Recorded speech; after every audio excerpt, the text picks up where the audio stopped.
কলকাতা থেকে সম্প্রচারিত আজকের সকালের গুরুত্বপূর্ণ বিশেষ বিশেষ খবরগুলি হলো: অযোধ্যায় আজ রাম মন্দির উদ্বোধন এবং রামলালা প্রাণ প্রতিষ্ঠা অনুষ্ঠানকে কেন্দ্র করে সারা দেশে উন্মাদনা তুঙ্গে। অন্যদিকে কলকাতায় আজ সংহতি মিছিলের ডাক দিয়েছেন তৃণমূল কংগ্রেস প্রধান মুখ্যমন্ত্রী মমতা ব্যানার্জি। বিরোধী দলনেতা শুভেন্দু অধিকারী এই মিছিলের কড়া সমালোচনা করেছেন। রাজ্যের সংশোধিত সচিত্র চূড়ান্ত ভোটার তালিকা প্রকাশিত হবে আজ। কলকাতা পুলিশের উদ্যোগে রেড টুডে হাফ ম্যারাথনে কাল 25,000 প্রতিযোগী অংশ নেন। ম্যারাথন চলাকালীন তুরন্ত ভেঙে আহত হন অতিরিক্ত পুলিশ কমিশনার মুরলীধর শর্মা। এবারে শুনেন বিস্তারিত খবর।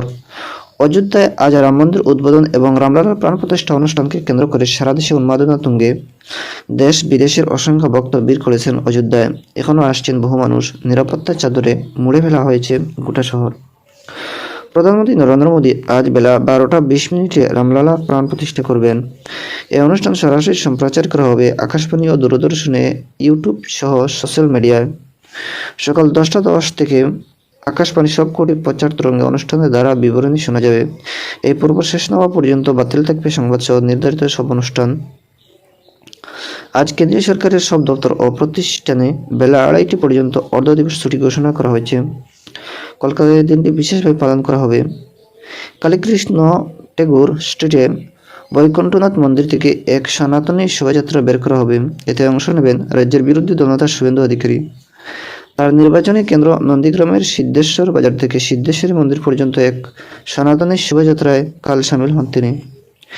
এদিকে গিরিশ পার্কের কাছে রাম মন্দিরেও বিশেষ ভজন ও পূজা পাঠের আয়োজন করা হয়েছে বলে মন্দিরের সম্পাদক বিজয় কুমার যোশী জানিয়েছেন।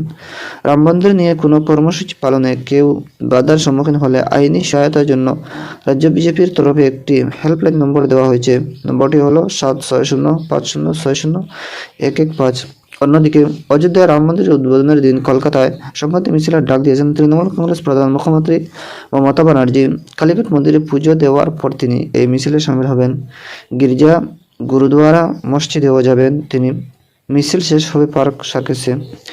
এদিকে জেলা জেলায় ব্লক স্তরেও সংহতি মিছিল হবে বলে আগেই ঘোষণা করেছেন মুখ্যমন্ত্রী। আইন শৃঙ্খলা রক্ষায় সব রকম ব্যবস্থা নিয়েছে পুলিশ প্রশাসন। পুলিশের অনুমতি ছাড়া আজ রাজ্যের কোথাও কোনো মিছিল করা যাবে না। এদিকে রামলালা প্রাণ প্রতিষ্ঠার দিন পুরুলিয়ার বিভিন্ন ধর্মীয় অনুষ্ঠানের আয়োজনে শাসক দল বাধা দিচ্ছে বলে বিজেপির রাজ্য সাধারণ সম্পাদক সাংসদ জ্যোতির্ময় সিং মাহাতো অভিযোগ করেছেন। তার দাবি, পুলিশ দিয়ে উদ্যোক্তাদের হুমকি দেওয়া হচ্ছে। বিষয়টি দেখার জন্য মুখ্যমন্ত্রীর কাছে আবেদন জানিয়েছেন তিনি। অভিযোগ খারিজ করে দিয়েছে জেলা তৃণমূল সভাপতি সৌমেন বেলতেলিয়া। এদিকে অযোধ্যায় রাম মন্দির উদ্বোধনে প্রাক্কালে কেন্দ্রীয় সংস্কৃতি মন্ত্রকের উদ্যোগে কাল কলকাতায় ভারতীয় জাদুঘর শতবার্ষিকী হলেও এক অনুষ্ঠান আয়োজন করা হয়। নমামি রঘুগ্রাম শীর্ষক এই অনুষ্ঠানের আয়োজক ছিল সংস্কার ভারতী পশ্চিমবঙ্গ। এদিকে রাম মন্দির উদ্বোধনের দিন তৃণমূল কংগ্রেস নেত্রী ডাকা সংহতি মিছিলের কড়া সমালোচনা করেছেন বিরোধী দলনেতা শুভেন্দু অধিকারী। পশ্চিম মেদিনীপুরের বেলদা সহস্রকণ্ঠে গীতা পাঠ অনুষ্ঠানে যোগ দেওয়ার পর কাল সাংবাদিকদের তিনি বলেছেন। এদিকে দলের উল্টো পথে হেঁটে আজ উত্তর 24 পরগনার বাটপাড়ায় ভগবান শ্রীরামচন্দ্রের পুজোর আয়োজন করেছেন তৃণমূল কংগ্রেস নেতা প্রিয়াঙ্কু পাণ্ডে। এই জন্য 8 লক্ষ প্রদীপ দিয়ে তৈরি করা হয়েছে 130 ফুট উঁচু রামলালার মূর্তির অবয়ব। পুজো শেষে স্থানীয় বাসিন্দাদের প্রসাদ বিতরণ করা হবে বলে তিনি জানান। এদিকে আজ দলনেত্রী মুখ্যমন্ত্রী মমতা ব্যানার্জির ডাকা সংহতি মিছিলেও তিনি যোগ দেবেন না বলে খবর। রাজ্য বিজেপি সভাপতি সুকান্ত মজুমদারের উদ্যোগে অযোধ্যায় রাম মন্দিরের ভোগ প্রসাদের জন্য দক্ষিণ দিনাজপুরের বালুরঘাটের বিজেপি কার্যালয় থেকে 1001 কেজি গোবিন্দবাগ চাল পাঠানো হয়েছে। জেলার সর্বত্র আজ হবে নানা অনুষ্ঠান। সন্ধ্যায় বালুরঘাটের সাত্রীয় নদীর তীরে 1 লক্ষ প্রদীপ জ্বালিয়ে সন্ধ্যারতি অনুষ্ঠিত হবে।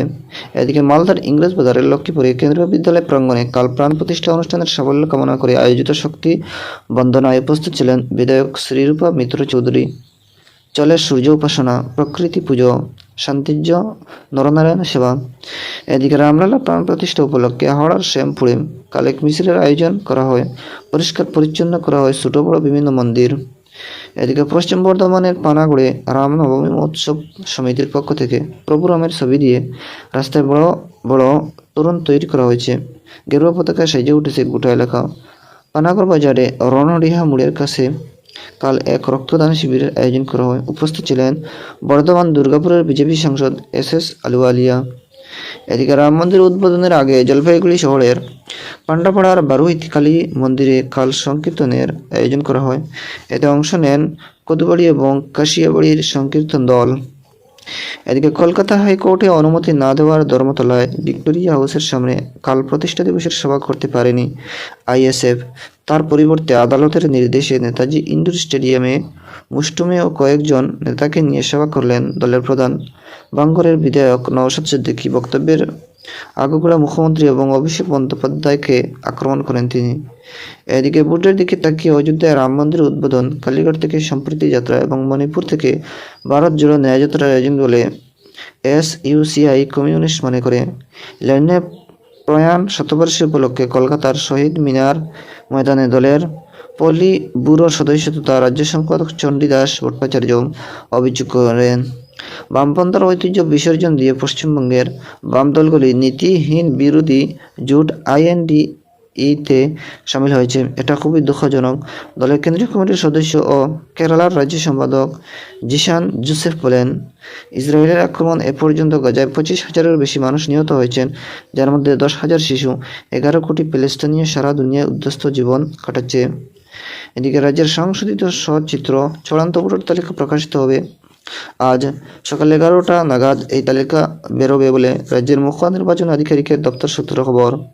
চূড়ান্ত ভোটার তালিকা রাজ্যের প্রতিটি জেলা নির্বাচন আধিকারিক ও মহকুমা শাসক বা ইআরও কার্যালয়ে প্রতিটি বুথে এবং রাজ্যের মুখ্য নির্বাচনী আধিকারিকের ওয়েবসাইটে পাওয়া যাবে। এই তালিকার ভিত্তিতে হবে আগামী লোকসভা নির্বাচন। এদিকে গত 5 জানুয়ারি চূড়ান্ত ভোটার তালিকা প্রকাশের কথা থাকলেও নির্বাচন কমিশনের নির্দেশে তার তারিখ 22 জানুয়ারি স্থির করা হয়। এদিকে হাওড়ায় পূর্ব রেলে প্রায় 170 বছরের পুরনো প্রিন্টিং প্রেস আজ আনুষ্ঠানিকভাবে বন্ধ হয়ে যাচ্ছে। গত বছরে এই মর্মে বিজ্ঞপ্তি জারি করেছিল রেল বোর্ড। সে অনুযায়ী 17 জানুয়ারি পূর্ব রেলের প্রিন্সিপাল ম্যাটেরিয়াল ম্যানেজার এ সংক্রান্ত নির্দেশিকা জারি করেন।